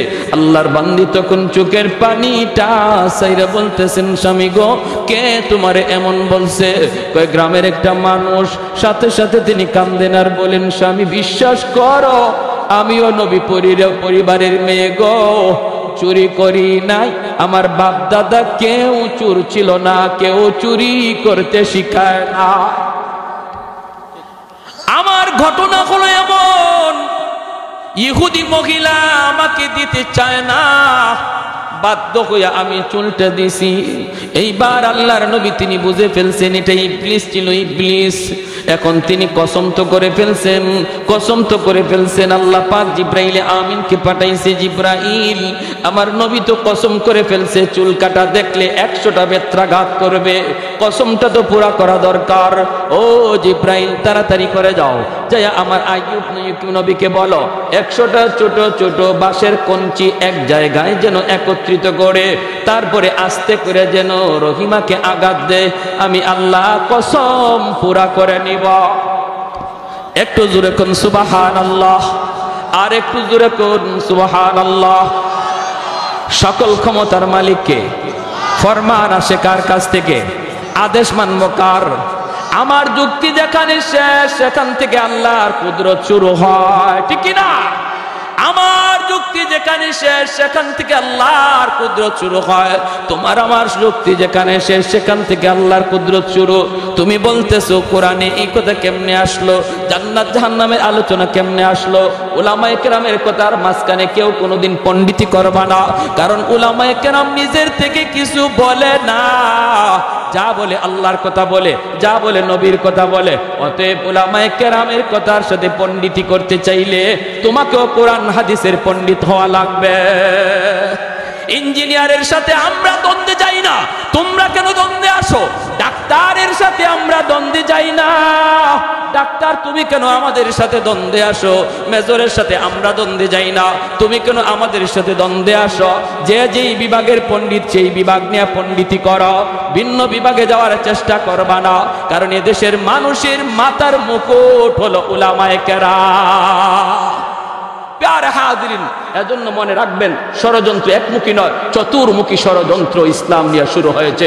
আমাদের সজাগ থাকা লাগবে। কোন সময়ে যদি একটু অসতর্ক হয়ে যায় মনে রাখবা মহাদৌলত ইমান ডাকাতি হবে। নবী বলেন ফিতনার জমানায় ইমান যদি হেফাজত রাখতে চাও আলাইকুম বিমুজালাসাতিল উলামা, আমার উলামায়ে কেরামের সাথে, আমার উলামায়ে কেরামের সাথে সর্বদা মিলেমিশে থাকবা, আল্লাহ তোমার ইমান হেফাজত রাখবে। এই ফিতনার জমানায় একা একা হাঁটবার চেষ্টা করবেন না, কেউ একা একা পণ্ডিত হওয়ার চেষ্টা করবেন না, এটা নবী নিষেধ করে গেছেন। নবী বলছেন ফিতনার জমানা চলছে, এই জমানায় ঈমান বাঁচাতে চাও আলেমদের সাথে থাকো। আর আলেমরা ময়দানে তখনই নামবে যখন দেখবে আপনার ঈমান খতরার ভিতরে রয়েছে, মুসলমানের মুসলমানি খতরার মধ্যে রয়েছে, যখন দেখবে এই দেশে ইসলাম নিয়ে ষড়যন্ত্র, যখন দেখবে আমার মুসলমানি নিয়ে ষড়যন্ত্র, তখন উলামায়ে কেরাম আপনাদেরকে রাজপথে ডাক দিবে। সেই ডাক দেওয়া ইমাম সাহেবের ফায়দার জন্য নয়, সেই ডাক কোন আলেমের মেম্বার হওয়ার জন্য নয়, চেয়ারম্যান হওয়ার জন্য নয়, এমপি হওয়ার জন্য নয়। ইসলাম থাকবে কি থাকবে না সেই কারণে আপনাদেরকে ময়দানে ডাক দিবে। সেইটাকে কারা কারা প্রস্তুত, হাত উঠে একটু আল্লাহকে দেখা। আল্লাহ তুমি কবুল করো, জোরে বলি আমিন। পশ্চিমাদের চোখ পড়েছে কাবাগরের প্রান্তরে, ব্রিটিশ দালাল দল বেঁধেছে ধ্বংস করতে চায় কারে। পশ্চিমাদের চোখ পড়েছে কাবাগরের প্রান্তরে, ব্রিটিশ দালাল দল বেঁধেছে, ধ্বংস করতে চায় কারে? আল্লাহ পাকের ঘর। তোর সাহস থাকলে ধর, দো জাহানের মালিক যিনি পবিত্র কাবা। ওই আরবের দিন বাঁচাতে সত্য ন্যায়ের মুক্তি চাই, মুহাম্মাদের বাহিনী আজ আসলে তোদের রক্ষা নাই। ওই আরবের দিন বাঁচাতে সত্য ন্যায়ের মুক্তি চাই, মুহাম্মাদের বাহিনী আজ আসলে তোদের রক্ষা নাই। মুহাম্মাদুর রাসূলুল্লাহর বাহিনী আসেনি? হাত উঠে বলো আসেনি? আরে কুজুরে আসেনি? একটু দাঁড়াও, জেগে উঠো ওহে মুসলমান, আর কতদিন দিন ইসলামের সইবে অপমান। রক্ত দিয়ে পবিত্র ওই মক্কা মদিনা, সেই জমিনে সিনেমা হল চলতে পারে না। সবাই একমত? মক্কা মদিনা মুসলমানের কলিজার জমিন, ঠিক না? আজকে ওই আরবের জমিনে সিনেমা হল উদ্বোধন হয়, যাত্রার উদ্বোধন হয়, দাওয়াত ও তাবলীগের কাজ বন্ধ করা হয়, জিকিরের আওয়াজ বন্ধ করা হয়, আজান নিষিদ্ধ করার পায়তারা করা হয়, ইহুদিদের কালচার চলে। অতএব আরবের জমিন নিয়ে যদি সরজ মুসলমান তোমার আমার বেঁচে থাকে কোনো লাভ নাই, ঠিক কিনা? একটু দাঁড়াও, জেগে উঠো ওহে মুসলমান, আর কতদিন দিন ইসলামের সইবে অপমান। রক্ত দিয়ে পবিত্র ওই মক্কা মদিনা, সেই জমিনে সিনেমা হল চলতে পারে না। নূর মক্কার ইসলাম তার থাকলো কি আর দাম, বন্দিশালায় তাকে যদি কাবার ইমাম, ঠিক কিনা? ওই আরবের দিন বাঁচাতে সত্য ন্যায়ের মুক্তি চাই, মুহাম্মাদের বাহিনী আজ আসলে তোদের রক্ষা নাই। ওই আরবের দিন বাঁচাতে সত্য ন্যায়ের মুক্তি চাই, মুহাম্মাদের বাহিনী আজ আসলে তোদের রক্ষা নাই। পশ্চিমাদের চোখ পড়েছে কাবা ঘরের প্রান্তরে, ব্রিটিশ দালাল দল বেঁধেছে, ধ্বংস করতে চায় কারে? আল্লাহ পাকের ঘর। তোর সাহস থাকলে ধর, দো জাহানের মালিক যিনি পবিত্র কাবা। ওই আরবের দিন বাঁচাতে সত্য ন্যায়ের মুক্তি চাই, মুহাম্মাদের বাহিনী আজ আসলে তোদের রক্ষা নাই। এই বিনোদের চরের যুবকদের হাত উঠে একটু দেখাও, মুহাম্মাদুর রাসূলুল্লাহর বাহিনী আসেনি? আরো জোরে আসেনি? আল্লাহ তুমি কবুল করো, জোরে বলি আমিন। সবাই সজাগ আছেন তো? ইনশাল্লাহ সবাই সজাগ আছেন তো? শেষ পর্যন্ত পরীক্ষাটা কইকে থামছে, ইচ্ছা আছে সবার শোনার? আল্লাহ প্রত্যেককে আমলের নিয়তে শোনার তৌফিক দাও, সবাই বলি আমিন। আরো জোরে বলি আমিন। যখনই তিনি কঞ্চি 100টা কঞ্চি হাতে লই আস্তে করে আঘাত করলেন, আল্লাহ আসমান থেকে জানাই দিছে, নবী আমি তোমার কসমের কাফারা কবুল করেছি। যেরকম সুবহানাল্লাহ। ভাইয়েরা আমার, এরপরেই বিবি রহিমা গেছেন খানা আনার জন্য। ওই দিন খানা আইনা যখন তিনি মুখের ভিতরে ঢুকাইতে যাইয়া, জিব্বাটা ঢুকাইতে যাইয়া ওনার জিব্বার মধ্যে একটা পোকায় কামড় মারছে। আর ওই পোকার কামড়টায় যন্ত্রণা সইতে না পাইরা আল্লাহর বান্দি চিৎকার দিয়া জমিনে পড়ে গেছেন, আর কাঁদতেছেন, বলতেছেন স্বামী গো, একটা পোকার কামড় আমি সইতে পারলাম না, আজ 13টা বৎসর যাবত তুমি কেমন করে এতগুলি পোকার কামড় সইতেছ? আজ 13টা বৎসর যাবত কেমন করে এতগুলি পোকার কামড় সইতেছ? স্বামী গো, একটা পোকার কামড় সইতে পারলাম না, একটু আল্লাহর কাছে দোয়া করো না, আল্লাহ যেন তোমার সুস্থ করে দেয়। সাথে সাথে আল্লাহর পয়গম্বর তিনি কান্দেন আর বলেন, রহিমা, ও রহিমা, তুমি এটা কেমন প্রস্তাব দিয়েছ? আমি আল্লাহর কাছে কেমন করে সুস্থতার কথা বলবো? 70 বছর আল্লাহ আমাকে সুস্থ রেখেছেন, ঘাম বিচি পর্যন্ত আমার শরীরে উঠে নাই। আল্লাহ যদি আমাকে বলে, আইয়ুব 70 বছর আমি আল্লাহ তোমাকে সুস্থতার নিয়ামত দিয়েছি, মাত্র 13টা বছর তুমি অসুস্থ, এখনো তো 70 বছর হলো না, এখনই বুঝি তুমি অধৈর্য হয়ে গেছো, এখনো তো বরাবর হলো না, সুস্থতার সাথে অসুস্থতার বয়স তো বরাবর হলো না। যদি আল্লাহ আমাকে এমন কথা বলে, গো রহিমা, কি জবাব দিব? না না, আমি এমন প্রস্তাব আমি আল্লাহর কাছে করতে পারি না। যদি তোমার কষ্ট হয়, আমি তোমাকে মুক্তি দিলাম, তুমি চলে যাও, আমাকে ফেলে তুমি চলে যাও। আমার 4 জন বিবি ছিল, 3 জন তো মারা গেছে। ওই দিন যদি তুমি ওদের সাথে ঘুমাইতা, তুমিও তো মারা যাইতা। অতএব বিবি গো, এমন কথা আমাকে বলবা না। লাগলে তুমি চলে যাও। বিবি রহিমার সাথে সাথে স্বামীর জড়ায় ধরে কাঁদতে শুরু করলেন, না গো স্বামী, আমি যাওয়ার জন্য বলি নাই, আমার ভুল হয়ে গেছে, আমার ভুল হয়ে গেছে, আমাকে মাফ করে দাও, আমাকে মাফ করে দাও। এ ভাই, আমি আপনি কিন্তু নবীর মতো বলবো না রে ভাই। আমার আপনার বলার তরিকা কি হবে শুনবেন। আমার আপনার বলার তরিকা ইমাম গাজ্জালি রহমাতুল্লাহি আলাইহি বলেছেন। তিনি বলেছেন, আল্লাহর কাছে বলবো, মালিক, সুস্থতাও তোমার দেওয়া নেয়ামত, অসুস্থতাও তোমার দেওয়া নেয়ামত। অসুস্থতার দ্বারা তুমি মুমিনের গুনাহ মাফ করো, তার মাকাম মর্যাদা তুমি বাড়ায় দাও। কিন্তু মালিক, আমার ঈমান বড় দুর্বল, আমার ঈমান বড় দুর্বল, আমাকে অসুস্থতার নিয়ামত তুমি দিও না। আল্লাহ, আমাকে সুস্থতার নিয়ামত তুমি দান করো। জোরে বলেন সুবহানাল্লাহ। এইভাবে আমরা আল্লাহর কাছে দোয়া চাইব। কিন্তু আইয়ুব নবী, তিনি তো নবী, তিনি তো পয়গম্বর, তিনি তো বুঝতেছেন তার উপরে পরীক্ষা। ভাইরা বন্ধুরা, এরপরে আল্লাহ পাক রব্বুল আলামিন জিবরাইল আমিনকে পাঠালেন।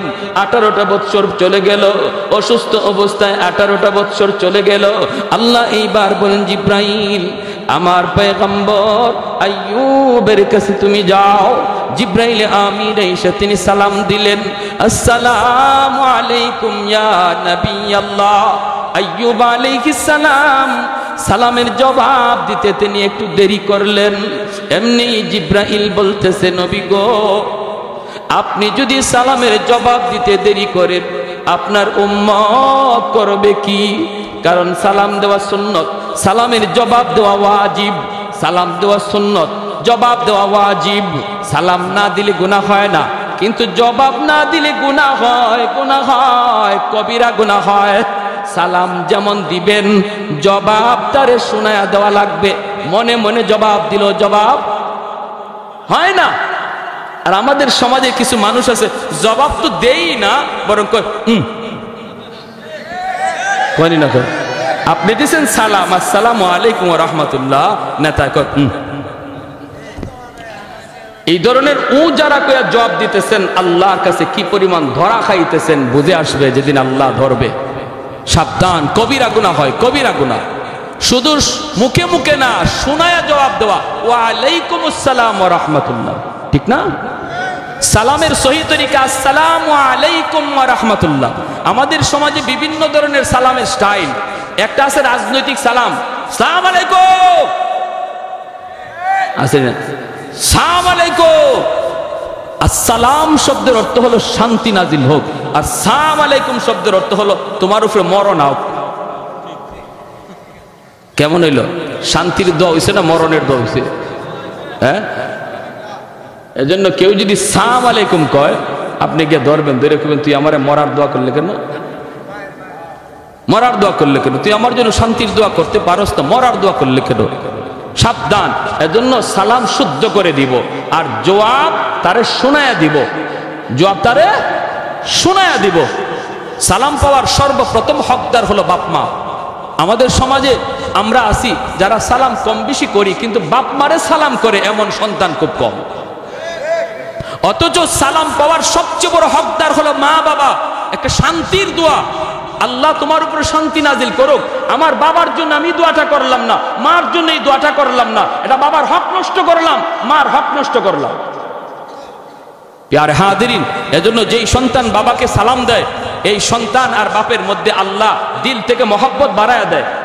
স্বামী স্ত্রীর ভিতরে যখন সালাম কালাম হয়, স্বামী স্ত্রীর ভিতরে মহব্বত আল্লাহ বাড়ায়া দেয়। আমার মা বোনেরা যারা শুনতেছেন, যারা মনে করেন ঘরে শান্তি কম, সালামের আমলটা চালু করেন। কবিরাজ লাগবে না, পানি ফোড়াও লাগবে না, শুধু একটা আমল দিয়া গেলাম, স্বামীরে বেশি বেশি সালাম দেন, অটোমেটিক তার মন আপনার দিকে আল্লাহ ঝুঁকায় দিবে, দিলের ভিতরে মহব্বত ঢুকে যাবে। যেই পুরুষ লোক ঘরে সালাম দিয়া ঢুকে, এই ঘরের প্রতিটা মানুষের মধ্যে মহব্বত আল্লাহ তৈরি করে দেয়। জিনমুতের আসর থাকে না এই ঘরে, যেই ঘরে সালামের আমল হয়।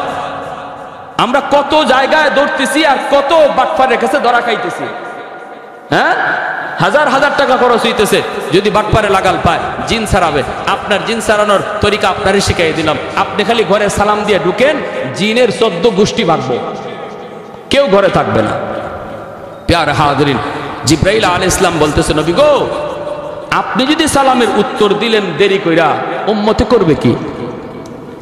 আইয়ুব আলাইহিস সালাম তখন ডাক দিয়ে বলেন, ভাই জিব্রাইল, কেন একটু দেরি করেছি তুমি শুনবা? বলে কেন? যখন তুমি আমাকে সালাম দিয়েছ তখনই আমার জিহ্বার মধ্যে একটা পোকা উঠছে। আমি ওই পোকাটা যখন আমার জিহ্বায় উঠছে, আমি যদি ওই মুহূর্তে তোমার সালামের জবাব দিতাম, পোকাটা আমার জিহ্বা থেকে মাটিতে পড়ে যেত। পোকাটা আইছে মাত্র খাওয়ার জন্য। আমার ভয় হইছে কিয়ামতের ময়দানে পোকা যদি আল্লাহর কাছে নালিশ করে বসে, মালিক তুমি পাঠাইছিলা তোমার পয়গম্বরের কাছে আমাকে মেহমান বানায়া, কিন্তু সে আমাকে খাইতে দেয় নাই, আমাকে জমিনে ফেলায় দিছে। এই ভয়ে আমি সাথে সাথে জবাবটা দেই নাই, জিহ্বাটা নাড়াই নাই। যখন পোকাটা আমার জিহ্বার উপর থেকে সরছে তখন সালামের জবাব দিছি। মালিক আসমান থেকে ডাক দেয়া কই, জিব্রাইল, আমার পয়গম্বর আইয়ুবের জবাব তুমি কেমন পাইছো?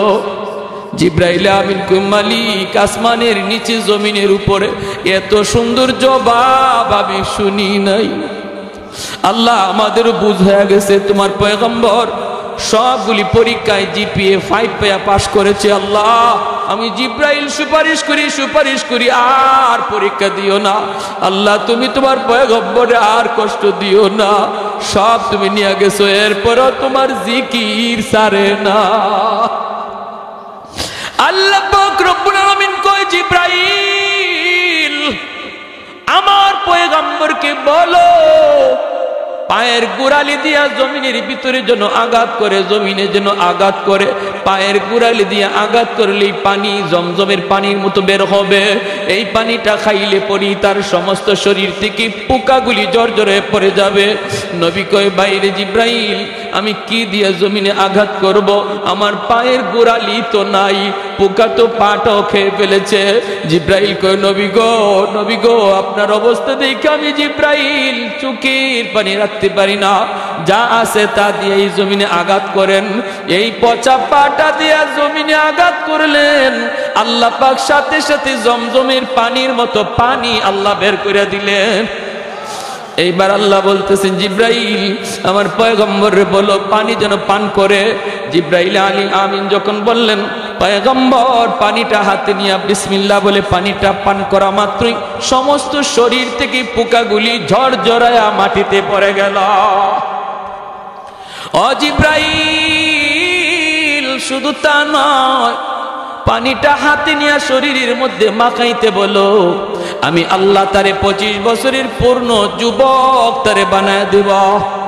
পানিটা হাতে নিয়ে তিনি শরীরটা আবার মাখলেন, আল্লাহ পরিপূর্ণ যৌবনতা আবার দান করল, রূপ লাবণ্যতা আল্লাহ আবার ফিরায় দিল, হারানো নিয়ামত আল্লাহ আবার ফিরায় দিল। পাহাড়ের কোণার মধ্যে বসে বসে আল্লাহর জিকির করতেছেন। বিবি রহিমা তিনি খাবার নিয়ে আসলেন, আয়েশা দেখেন স্বামী নাই, যেখানে স্বামীরে রেখে গেলেন সেখানে স্বামী নাই। ডাইনে বামে সামনে তাকান, হায় হায় আমার স্বামী কোথায়? হয়তো জঙ্গলের বাঘ বুঝি খেয়ে ফেলেছে, জঙ্গলের বাঘ ভাল্লুক বুঝি খেয়ে ফেলেছে। চারদিকে তাকান, দেখেন একজন যুবক অন্যদিকে মুখ করে তাকায় রইছে। পাশে গেলেন, যা বলতেছেন, ভাই তুমি কি আমার স্বামীরে দেখছো? একজন অসুস্থ মানুষ অনেক দিন যাবত এই জায়গায় শুয়েছিল, আমি তারে খাওয়াইতেছিলাম, কাজ কইরা কইরা আইনা আজকে আইয়া দেখি আমার স্বামী নাই। তুমি আমার স্বামীরে দেখছনি নাকি বাঘ ভাল্লুক আমার স্বামীরে খেয়ে ফেলেছে?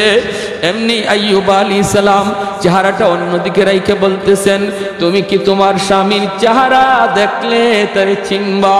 কয় হ্যাঁ আমি চেহারা দেখলে চিনব, চেহারা দেখলে চিনব। এই বলতেই তিনি চেহারাটা ঘুরান আর বলতেছেন, বিবি গো, ও বিবি আর কষ্ট করা লাগবে না, আল্লাহ আমার হারানো নিয়ামত সব আল্লাহ ফিরাইয়া দিছে। मैं तालिब मौला हूँ मेरे इश्क़ निराला, मैं तालिब मौला हूँ मेरे इश्क़ निराला, है जुमला जहां जिनके तजल्ली से उजाला, है जुमला जहां जिनके तजल्ली से उजाला।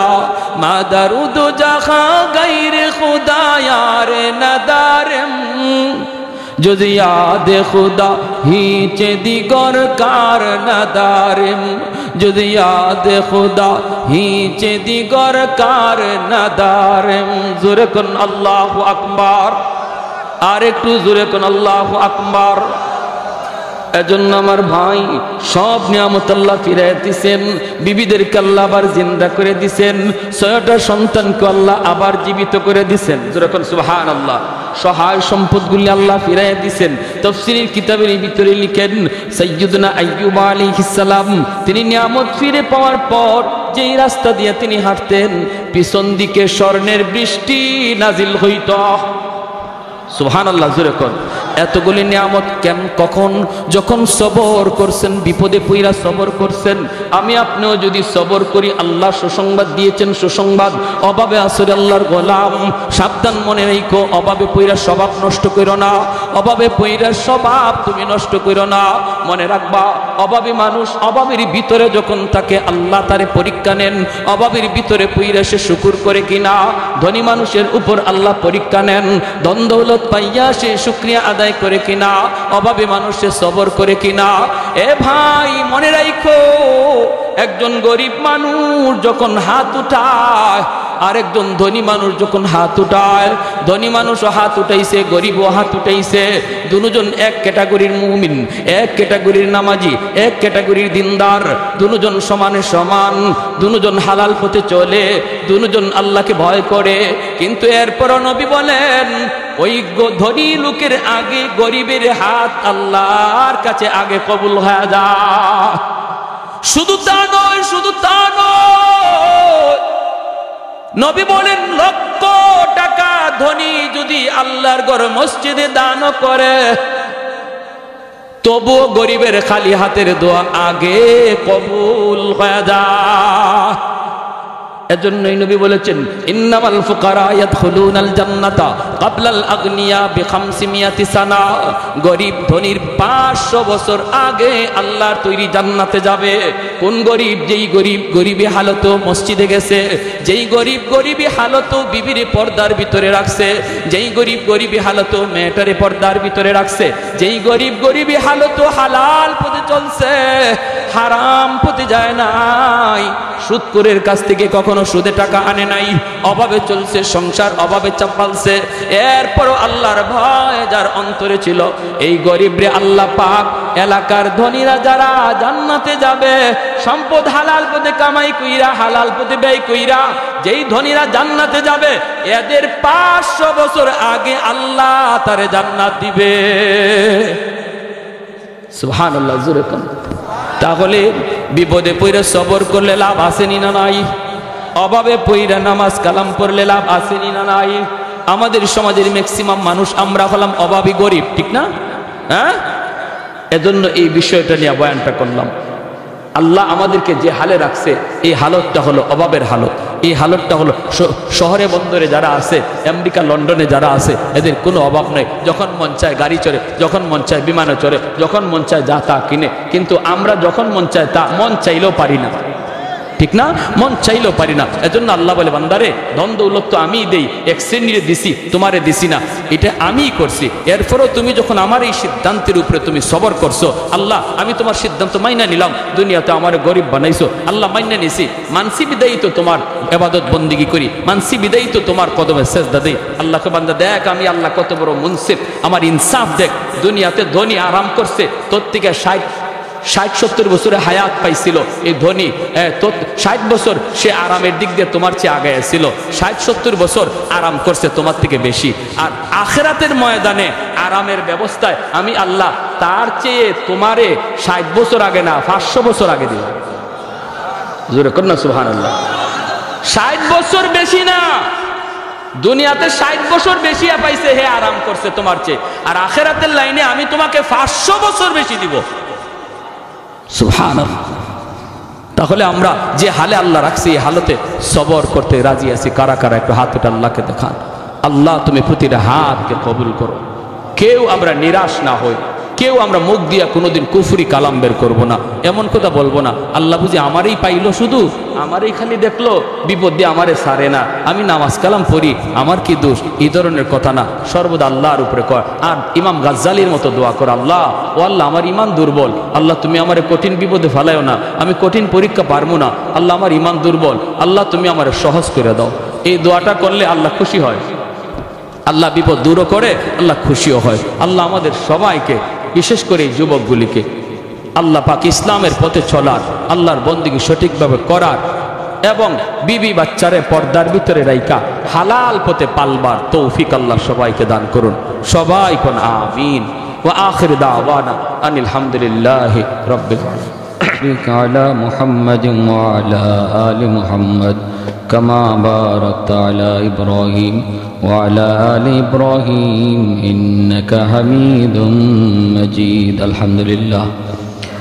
الحمد لله الذي هدانا لهذا وما كنا لنهتدي لولا أن هدانا الله لقد جاءت رسل ربنا بالحق ربنا ظلمنا أنفسنا وإن لم تغفر لنا وترحمنا لنكونن من الخاسرين رب ارحمهما كما ربياني صغيرا رب ارحمهما كما ربيانا صغيرا يا أرحم الراحمين يا أكرم الأكرمين يا راحم المساكين أسألك مسألة المسكين أي الله তোমার দরবারে হাত দুইটা বাড়াইলাম।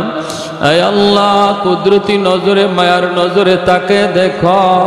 গভীর রাত পর্যন্ত তোমার বান্দারা আয় আল্লাহ বসে বসে তোমার কথা, তোমার হাবিবের কথা, তোমার নবী আম্বিয়া কেরামের কথা মনোযোগ দিয়ে শুনতেছে গো মালিক। আল্লাহ আমল খানা যদি পছন্দনীয় হয়, এর উসিলায় আমাদের জীবনের সব গুনাহ খাতা মাফ ফরমাও। ও মালিক, জানি না গো মালিক আমাদের কার হায়াত কতদিন দুনিয়ায় বাকি আছে। কত যুবক ঘুমায় আর ঘুম থেকে উঠে না, কত বাবা ঘর থেকে বের হয়ে যায় আর সন্তানের কাছে ফিরে না। এই আল্লাহ কত যুবক মার কাছ থেকে বিদায় নিয়ে বের হয় আর ঘরে আসে না। আল্লাহ আমাদেরকে বেনামাজি বানায়া তুমি কবরে নিও না। চোখের সামনে কত বন্ধু কবরে গেল, চোখের সামনে খেলাধুলার সাথী কবরে শুয়ে রইল।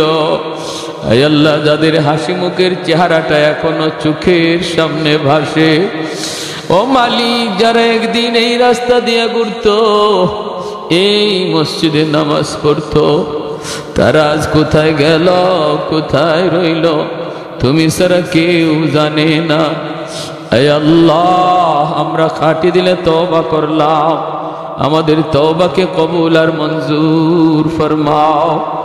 আর নাফরমানি করবো না, আর জীবনে নামাজ ছাড়বো না, বাপ মার সাথে বেয়াদবি করবো না, মানুষের হক নষ্ট করবো না। আল্লাহ মেহেরবানি করে আমাদের তওবাকে কবুল আর মঞ্জুর ফরমাও। ও মালিক জানি না গো মালিক, কার জানি আমার মতো দুঃখিনী মা দুনিয়ায় নাই। যার মা নাই সে জানে মা কত বড় নিয়ামত, যার বাবা নাই সে জানে বাবা কত বড় দৌলত। যে মা একাধারে 10 মাস 10 দিন পেটে রাখল, মার পেটে তাইকা কলিজায় লাথি মারছি, মা খানা বন্ধ কইরা উঠে গেল, চোখ দিয়া পানি জোরে বাবা যায় জিজ্ঞেস করে কি হইছে, খানা খাইবা না? মা তখনও কয় না তোমার সন্তান আমার কলিজায় লাথি মারছে। ও মালিক কত রাত মা না ঘুমাইয়া এই ঘর ওই ঘরে হাইটা হাইটা রাত কাটাইলো। আমি দুনিয়া আসলাম, প্রস্রাব করে বিছানা ভিজায় দিছি, মা ভিজা বিছানায় শুইয়া আমাকে বুকে রাইখা সারা রাত কাটায় দিল। আমি ঘর থেকে রাগ করে বের হয়ে গেছি, সবাই ঘুমায়া পড়লো, দুঃখিনী মা ঘুমায় না। গভীর রাতে দরজার কিনারায় যদি আইসা আম্মা কইয়া ডাক দিছি, মার সাথে সাথে দরজা খুইলা দিছে। মালিক এমনও মারে তুমি কবরে আযাব দিও না, এমনও মারে তুমি কবরে মাইরো না। মারুটা ডাইকা বলে বাজান রে, মার কবরের পাশ দিয়ে চইলে যাও, কবরটা দেখাও বুঝি মার কোথায় ইয়াদ হয় না। সন্তান যদি দিন না শিখে মার কবরের পাশ দিয়া, বাবার কবরের পাশ দিয়া চইলা যায়, গান গায়া বন্ধুদের সাথে হাসি তামাশা কইরা চইলা যায়। সন্তানরে যদি বাপ মা দিন শিখে যায়, মার কবরটা দূর থেকে দেখলেই কলিজা কামড় দিয়ে উঠে, বাবার কবরটা দেখলেই কলিজা কামড় দিয়ে উঠে। ইয়াসিন পইরা পইরা রওনা দে, সাথে সাথে গো মালিক তুমি বুঝি কবরের আযাব মাফ কইরা দাও। আয় আল্লাহ, এলাকার ঘরে ঘরে হাফেজে কোরআন আলেমে দিন কবুল করে নাও। স্কুলের ছাত্রগুলি, কলেজের ছাত্রগুলি রে পাক্কা নামাজি দিনদার কোরআন তেলাওয়াতকারী বানায়া দাও। যেই বাবা বাড়ি বানায়া দিয়া গেল, আমার মাথার উপরে লাইট জ্বলে ফ্যান ঘুরে। যেই বাবা খাইতে বসলে আমি সামনে দাঁড়াইছি, নিজের মুখের লোকমা আমার মুখে তুইলা দিছে। ঈদের দিনে বাবা সিরা লুঙ্গি পরছে, আমাকে নতুন কাপড় কিনে ঈদ নামাজে লয়ে গেছে। আল্লাহ, আমার মাথার উপরে লাইট জ্বলে ফ্যান ঘুরে, বাবা যেই করে শুয়েছে, আলো নাই বাতাস নাই, জান্নাতি আলো বাতাসের ব্যবস্থা করে দিও গো মালিক। আব্বা আম্মার কবরে জান্নাতি আলো বাতাসের ব্যবস্থা করে দিও। এই যুবকগুলি জানি না কার মা নাই, কার বাবা নাই, কার দাদা নাই, কার দাদি নাই, কার জানি আদরের বড় ভাইটা নাই। আয় আল্লাহ, মেহেরবানি করে এই মাহফিলের খাতিরে প্রত্যেকের কবরকে জান্নাতের বাগান বানায় দাও। আল্লাহ, এলাকার সকল মুর্দেগান যে যেখানে কবরে শহীদ, আল্লাহ প্রত্যেকের কবরে এই মাহফিলের খবর তুমি পৌঁছায় দাও।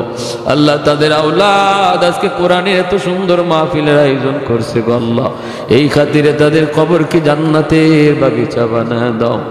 ও মাওলা, আম্মা আব্বা যাদের জীবিত হায়াতে বরকত দিয়া দাও, বাপ মার সেবা করার তৌফিক দাও। আল্লাহ, যুবকগুলির হায়াতে বরকত দিয়া দাও, লেখাপড়ায় উন্নতি দাও, ব্যবসা বাণিজ্যে উন্নতি দাও, সামনের জীবনগুলি আসান করে দাও। ও মাওলা, মরণ পর্যন্ত কোরআনের খাদেম বানায় রাখো, সমাজের ভালো ভালো কাজগুলি তাদের দ্বারা করায় নাও। আয় আল্লাহ, সর্বদা উলামায়ে কেরামকে দিল থেকে মহব্বত করার তৌফিক দাও। আল্লাহ, আমাদের এলাকার সমস্ত মানুষ সবাইকে আলেমদের সাথে মিলে মিশে থাকার তৌফিক দাও। মাওলায়ে করিম, ফিতনা ফাসাদ দূর করে দাও, হিংসা বিদ্বেষ অন্তর থেকে দূর করে দাও। ভাই ভাই মহব্বত, এলাকার মানুষের ভিতরে মিল মহব্বত তুমি বাড়ায় দাও। আল্লাহ, প্রতিটা ঘরের মধ্যে শান্তি নাজিল করো, স্বামী স্ত্রীর মহব্বত বাড়ায় দাও। যেখানে অশান্তি আছে আল্লাহ তুমি শান্তি নাজিল করো। আল্লাহ, ছেলেগুলিরে মা ভক্ত, বাবা ভক্ত সন্তান বানাও, যুবকগুলির পাক্কা দিনদার নামাজি বানায় দাও। অসুস্থ যারা আছে আল্লাহ সুস্থ করে দাও, পেরেশানিতে যারা আছে পেরেশানি দূর করে দাও। আয় আল্লাহ, আমাদের দেশের উপরে শান্তি নাজিল করো, অশান্তি দূর করো। আল্লাহ, ফসলে বরকত দাও, প্রবাসীদেরকে আফত বিপদ থেকে হেফাজত করো। আয় আল্লাহ, ব্যবসায়ীদের ব্যবসায় তুমি বরকত দান করো। মাওলা, এই মাহফিলকে এলাকার জন্য নাজাতের উসিলা বানাও। সাল্লাল্লাহু তাআলা, আমার মা বোনদেরকে মাফ করে দাও। আল্লাহ, আমার মা বোনদেরকে তুমি জান্নাতি বানাও। মা বোনদেরকে পর্দা নিশিন কোরআন তেলাওয়াতকারিনী বানাও। যে মা বেশি বেশি কোরআন তেলাওয়াত করে, এই মার গর্ভ থেকে হাফেজে কোরআন জন্ম নেয়। আল্লাহ, প্রতিটা ঘরে ঘরে মা বোনদেরকে কোরআন তেলাওয়াতকারিনী বানায় দাও। ওয়া সাল্লাল্লাহু তাআলা على خير خلقه محمد وعلى آله وأصحابه أجمعين آمين آمين برحمتك يا أرحم الراحمين.